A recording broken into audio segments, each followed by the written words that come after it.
We must ensure that this economic recovery, we move forward and see these green shoots that are appearing.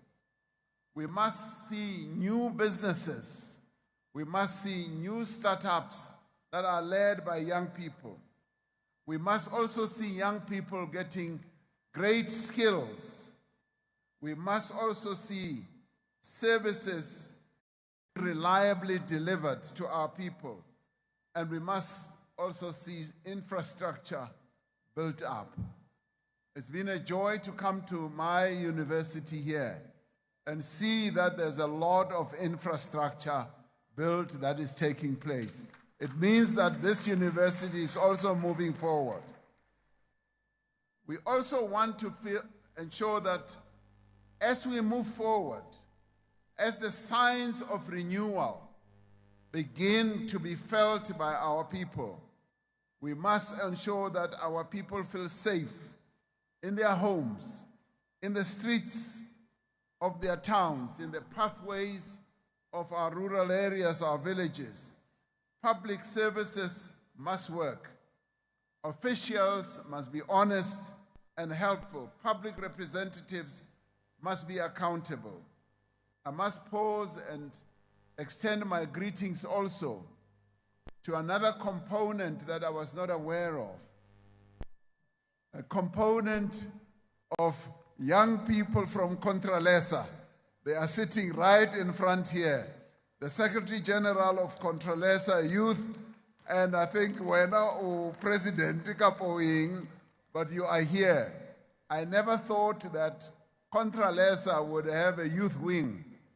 Now they tell me that these are our traditional leaders who are in training to become our traditional leaders and to take over Hubusa.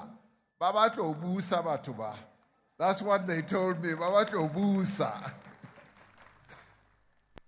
The ANC Youth League asked that youth unemployment, this is your ask. You say that youth unemployment must be declared a national disaster.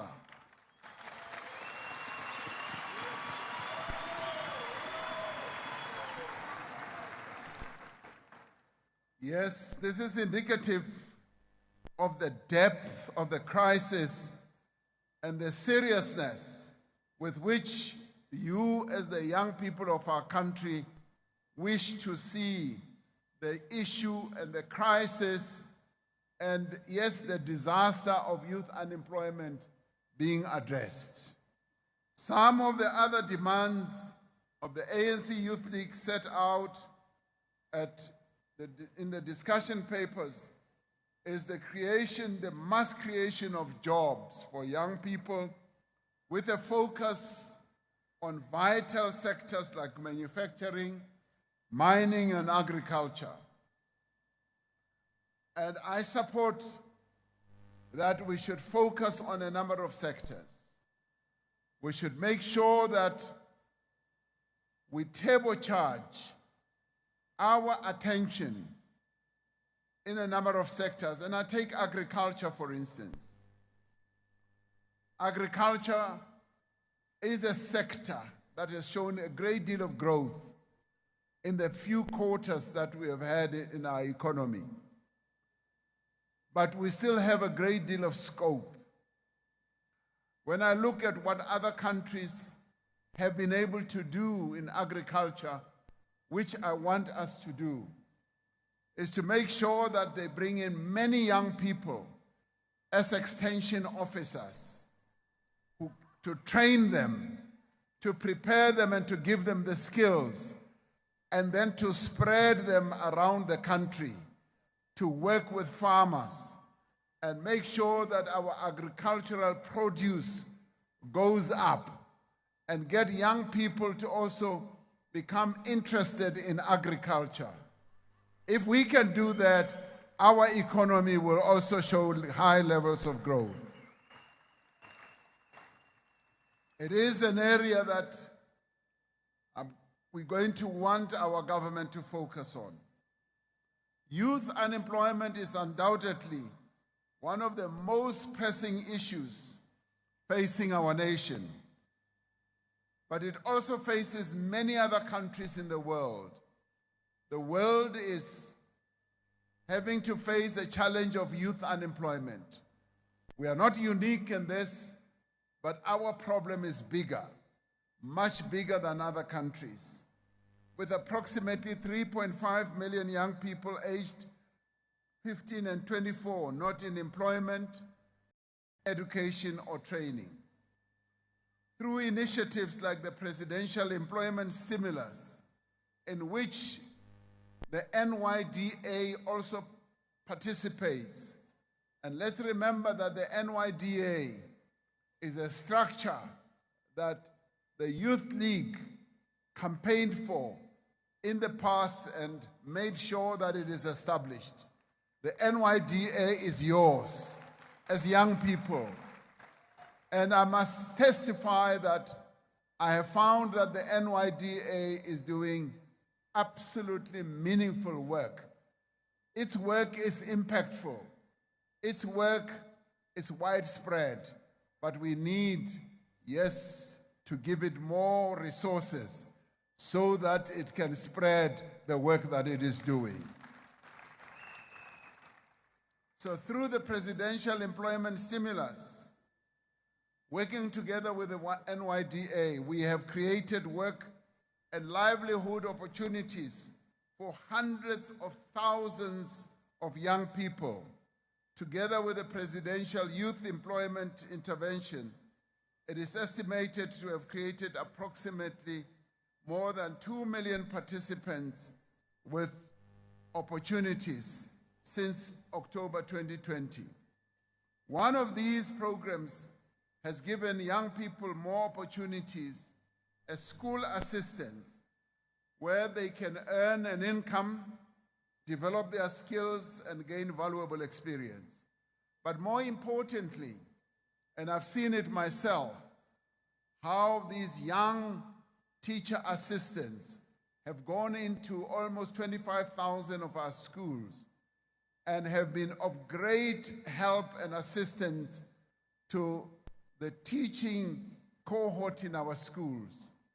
And they've been able to do that because they are tech savvy, they know how to handle computers, they know how to handle tablets, they know new methods of teaching, they know their curriculum, and they've been able to add great value in the 25,000 schools. And I applaud you collectively as young people for the excellent input that young people have made in the schools of our country. And therefore, I say thank you. I thank you for that.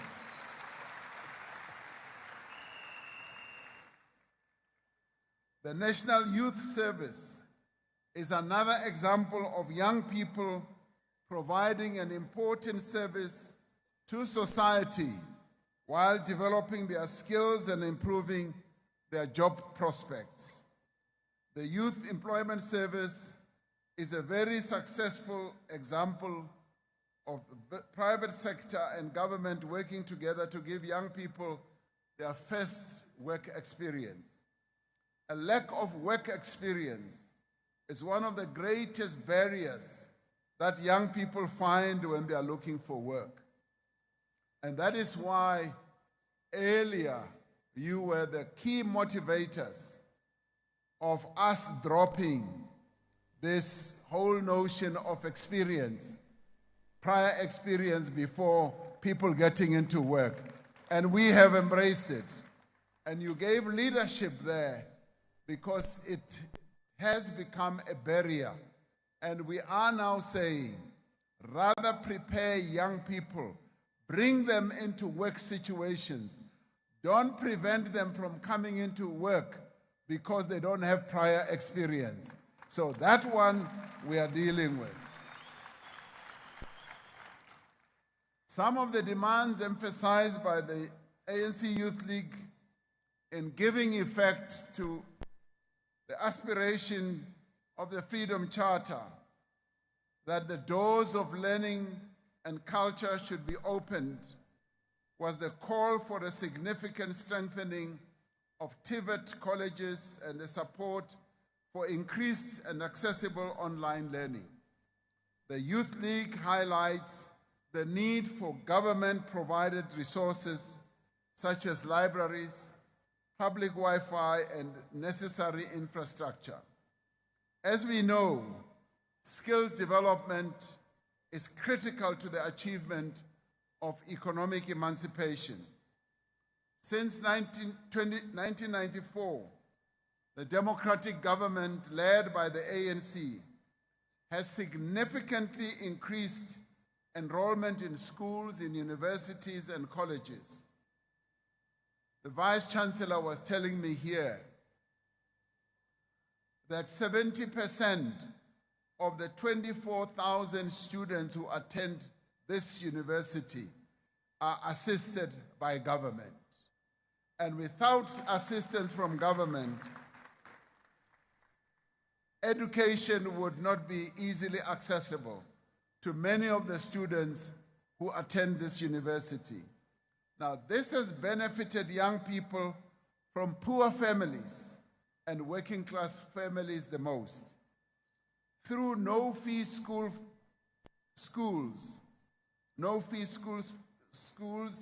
the schooling feeding program, and funding for tertiary students through NSFAS, we are creating opportunities for young people that did not exist before.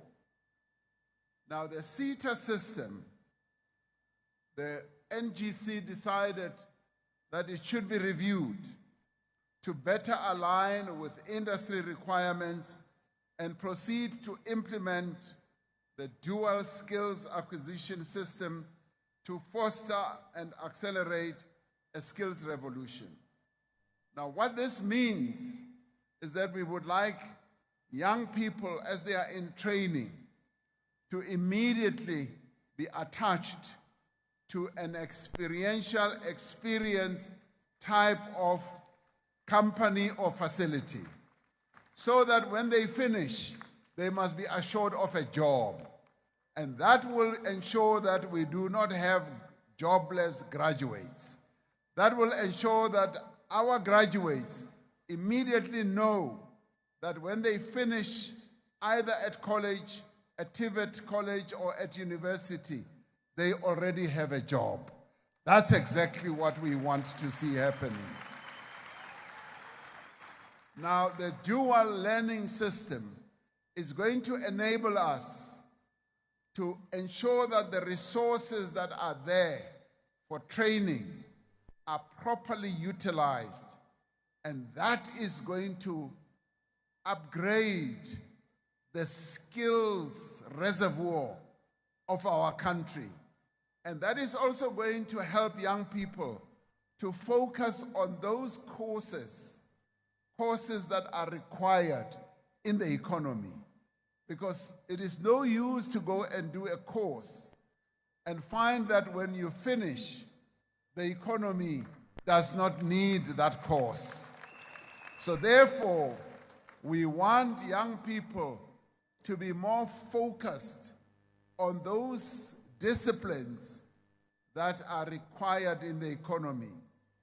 Now, that is important for us as a nation, because that is going to take the whole process of innovation to a higher level.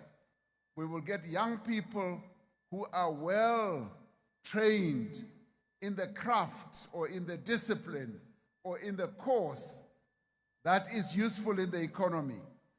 They will then be able to reach higher levels of knowledge in that discipline as to become innovative, as to become creators, but more importantly, as to be able to start their own businesses out of knowledge, not out of guessing, so that you do not go and start a business ugesa fela uphupuletsa o sa itse gore business ena e tla go thusa byang. So partnering or twinning the training together with experiential learning is going to create a massive boost to the economy of our country. This is what I want to see happening so that we can improve the skills base of the young people of our country. And this is what a skills revolution is all about.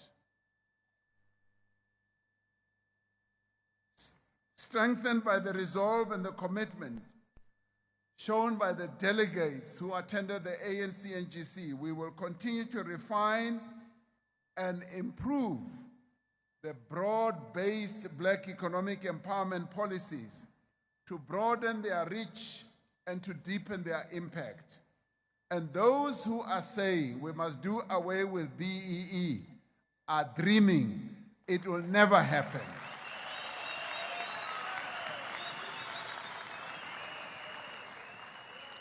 For that policy is deeply embedded in our Constitution. It is actually in our Bill of Rights. A Bill of Rights that was crafted to deal with the damage that was done in the past, to redress all the bad things that were done in the past. The most recent G20 Leaders Summit declaration emphasized that critical minerals. Let me comment by saying the G20 enabled our country to hold a series of meetings. And one of those was the G20 youth. Young people got together under the aegis of the G20 and discussed their challenges globally from various countries. Now, the declaration that the G20 arrived at also dealt with the issue of critical minerals, the beneficiation of critical minerals. That was the demand by the ANC Youth League. And comrades, we did not only embrace it as the ANC, it was also something that we got the G20 to embrace. Whether people like the G20 or not, it has happened. The G20, which represents about 80% of global GDP, has accepted that our minerals must be beneficiated at the source where they are extracted. Now, as the Youth League, you are to be applauded for that. Your president here kept on not only whispering in my ear, he started shouting in my ear. Our president, this beneficiation process must be realized. So, President, this has now been achieved.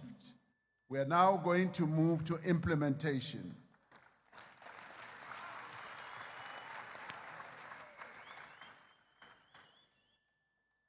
Now, this, as recognized by the ANC Youth League, aligns with a call by young people for state-led beneficiation.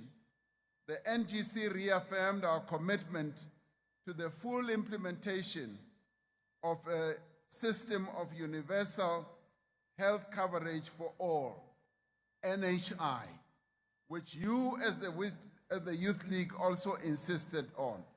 The NHI Leona will be implemented. Barata kana abasarata. Comrades, it is an indictment that a number of instances of gender-based violence and femicide occur at institutions of higher learning and amongst young people. Part of the implementation of the National Strategic Plan of the gender-based violence and femicide focuses on addressing institutional shortcomings at university. Of you addressing the issue of harassment and abuse, make sure that the message is spread amongst all of you as peers. Young people of the ANC must also be active participants in all organizational and community campaigns to address GBV throughout society. We want to hear the ANC Youth League focusing on gender-based violence and femicide. We want to hear not only the leadership, but the membership of the ANC Youth League saying our campuses, our universities must never be places where women are raped, are murdered, or are harmed. There must be places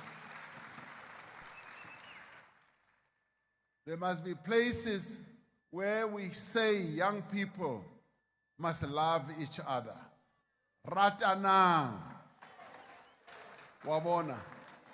Kita kopa le Vice Chancellor hore a bule course. Go be le course ya go freyana.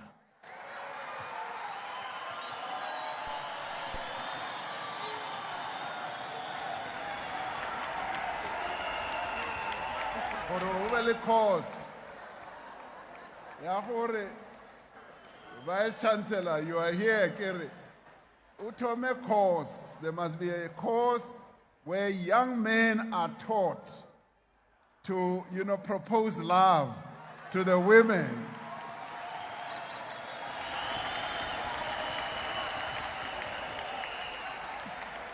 And I know there are a number of people who will want to be lecturers there.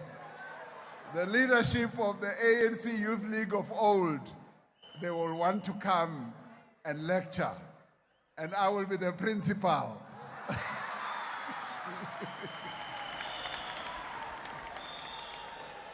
Now, this I say seriously. This I say seriously, and the message is also to the that at university campuses, at Tibet colleges, there are reports of rape, but also reports of the killing of young women. Now, that must come to an end. And we want universities to hold men's dialogues. Apart from the lecturing and the curriculum, we must have men's dialogue so that the young men must have a dialogue amongst themselves and deal with the issues that lead young men to want to rape women, to want to abuse women, and to want to kill women. We must get them to speak honestly and openly and share with each other. Recently, I went to the Free State in Bloemfontein, Mangaung, where we had 5,000 men meeting in a dialogue.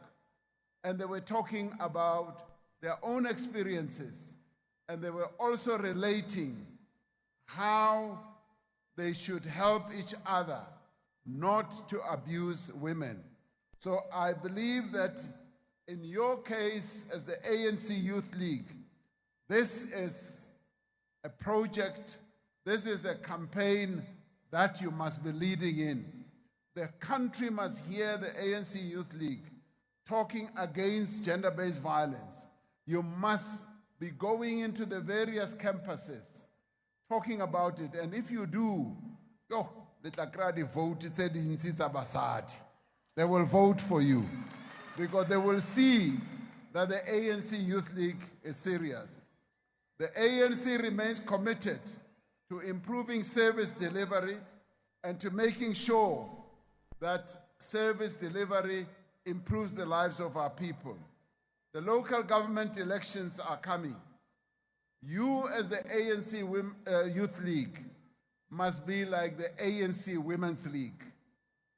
When we have elections, I know that I have an army of the women of the ANC Women's League who go throughout the country to campaign for the ANC. And I can see the ANC Women's League with their green and black uniform over there. Ukare ke bona bona, yes, ke bona. And we applaud you. We applaud you because you do good work for the African National Congress during elections. And I want to call on you as the ANC Youth League to go out like an army to campaign for the ANC Youth League. We want you as young people, through your ANC structures, to be the ones who are going to lead discussions about the need why our people should vote for the African National Congress. There are those who want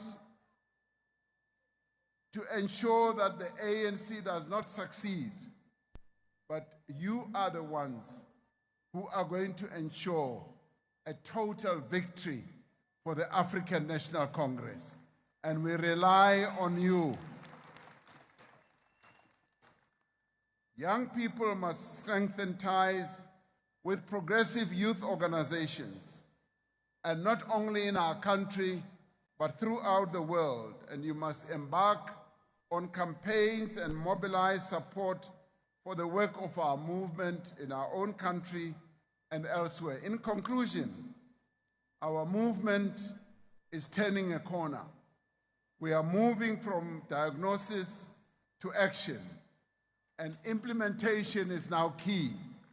The decisions you take here must be decisions that you will implement. And it's good you are holding your conference after the NGC, because other than embracing the decisions of the NGC, you should come up with your own decisions that you will implement yourself. So let us be the ones who continue to actively shape our country's future. Because you are the future, you must be at the forefront. Let us be the ones who continue to make the necessary changes that will take our country forward. One way we can continue to make change is to participate also in the conversations that are going to take place in the national dialogue. The national dialogue is going to take off earnestly next year. Now, the participation of the youth of our country is something that we need to take seriously. And we would like you to participate, to come forward, as the many people in our country will, with proposals that are going to shape the direction that our country should take. Now, we have a clear line of march. The NGC has taken decisions. Your Congress is going to take decisions. And we know that we are moving towards the national dialogue and the local government elections. There are challenges and opportunities before us. The road ahead is long. As your song was saying, but we shall all need to unite to renew our movement. And this is where the country, our movement, wants to hear the roar of young lions. This is where we want to see that you are truly ready to take over the mantle of the Nelson Mandelas, the Anton Lembedes, the Peter Mukabas that our country has produced, to take the struggle of young people forward. A roadmap is there, and you are going to firm it up and consolidate it here today at this conference. And I wish you the very best in your Congress, and I do know that we are going to have a productive conference. We are not going to have a festival of chairs conference. We are going to have a conference where people are going to share ideas at a very high level.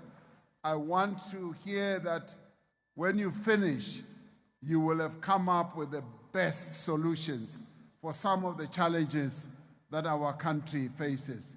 It is now in your hands. It is now over to you to take your place in the son that our country has to give. Thank you very much.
It is not that we went back. We can confirm that it's a youth back. President, there's nothing of Huluet here. Now, comrades, we will be releasing our president. He has requested to leave early because he has arrived early. We have agreed as the National Executive Committee and the officials that today we would like to bring a tradition of giving our guests gifts. Just to thank them for their time.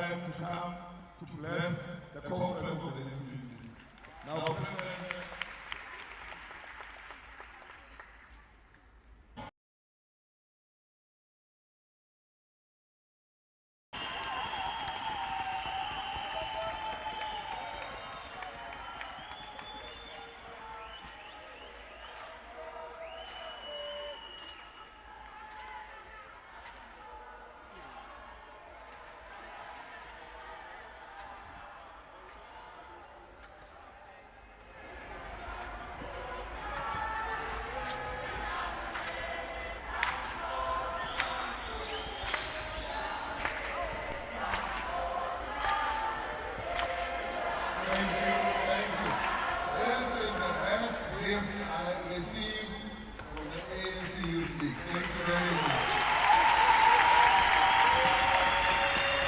Now, I'm very pleased to receive a book from the ANC Youth League.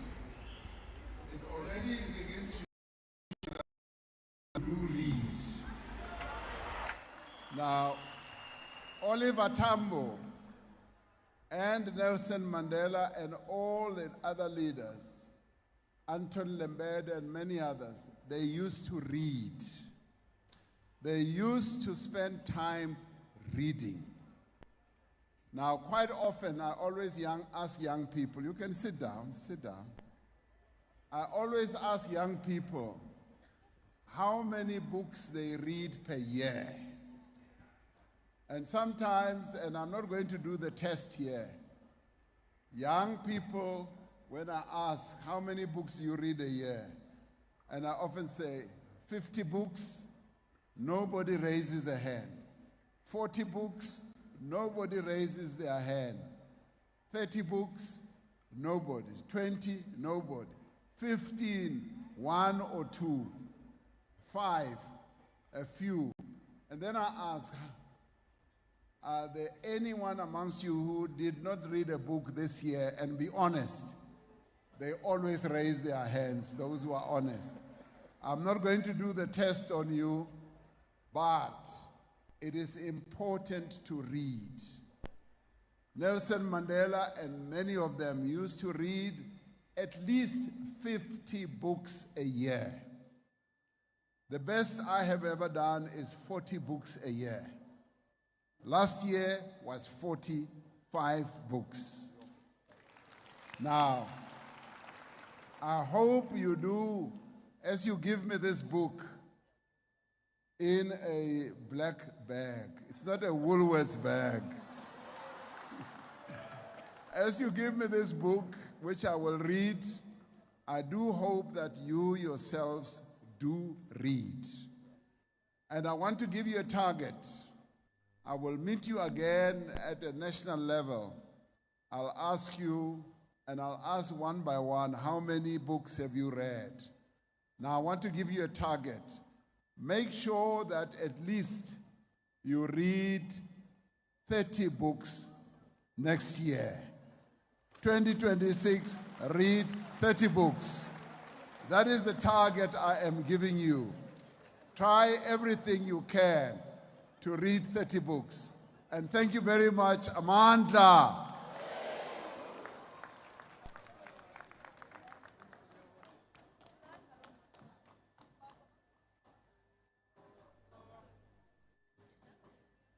Thank you very much, President of the ANC and leadership. Let us allow him to leave. Comrades, we will quickly move with our program of the day. I will invite the Women's League President, Comrade Sisisi Dolashe, who's here. Bapina labo mama.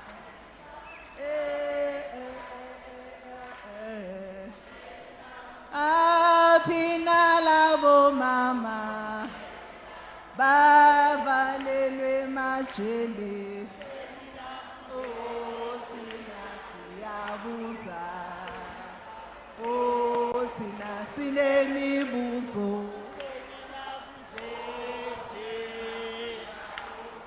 Kutheni na kunjenje, kutheni na kunjenje, kutheni na kunjenje, kutheni na kunjenje, kutheni na kunjenje, kutheni na kunjenje, kutheni na kunjenje, kutheni na kunjenje, kutheni na kunjenje, kutheni na kunjenje, kutheni na kunjenje, kutheni na kunjenje kutheni na kunjenje amandla amandla viva the African National Congress viva viva the ANC Youth League viva viva to our Veterans League viva long live the ANC Youth League of 2025 long live long live the Youth League of 2025 long live amandla amandla amandla gawethu gawethu gawethu. Thank you very much, comrades.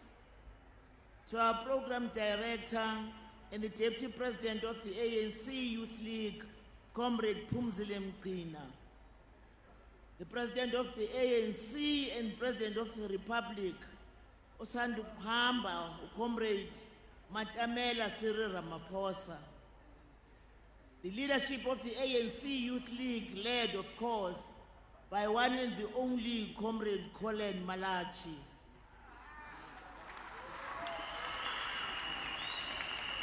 The leadership and comrades delegates of COSAS, the Sanko Youth, the Young Communist League, the South African COSATU Young Workers, amakhosi, amancane, nazawubusa, maselungela ukwenza njalo. The leadership of this institution that we love so much. Revolutionary greetings, comrades. Malibongwe, igama lamakhosikazi. Long live the past, the present, and the future generation of the ANC Youth League. Long live. Comrades, it is an honor to deliver a message of support on. It is no coincidence that we meet here today at the University of Limpopo for this important gathering, famously known as TEFLOP. This university was indeed a crucial space for politicizing young black students, particularly through black consciousness ideology. The rich history and heritage of the University of Limpopo are not only essential to understanding the past, but are integral to shaping the future, a legacy of pioneer education. Fostering leadership and promoting cultural and intellectual growth underscores this institution's continuing importance in the broader narrative of Africa's journey towards equity, development, and renewal. It was here at this university, comrade, in 1972, that the late Abraham Ramotibe Onkopotse Tiro delivered the TEFLOP testimony and spearheaded an unrelenting student-led campaign against infamous colonial project of Bantu education system. This was a system hell-bent on relegating Africans to the periphery of economy as hewers of drawers of wood. It was here